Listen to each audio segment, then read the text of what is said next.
ɗage sauraron ƙaran wani magidanci mai suna Adam Umar Dunomo mazaunin unguwar Rigar Juli da ke yankin Maraba ƙaramar hukumar Karo a babban Magistrate Court da ke kasuwan Buhari International. Ana zargin magidancin ne da yi wa yara maza fyaɗe wanda adadinsu akalla ya kai ma 30.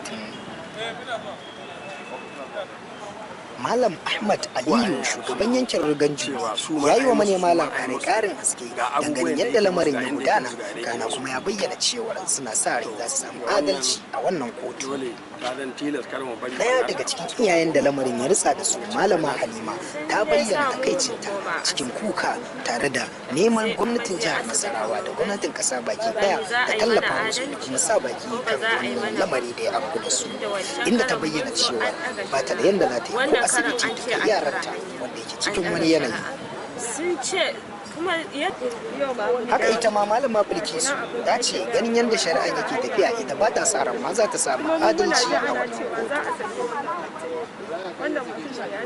Sai dai Muhammad Awwal Suleiman rajin kare hakkin ɗan adam ya yi ƙarin haske sannan ya tofa albarkacin bakinsa tare da bayyana cewa lallai za a samu adalci a wannan laifi ya zama a hukunta shi, wanda bai yi laifi ba kuma ya zama cewa bai fuskanci walakanci ba.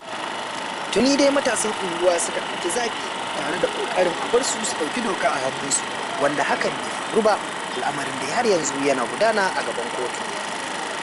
An ɗage shari'ar zuwa ranar 13 ga watan Nuwambar 2020.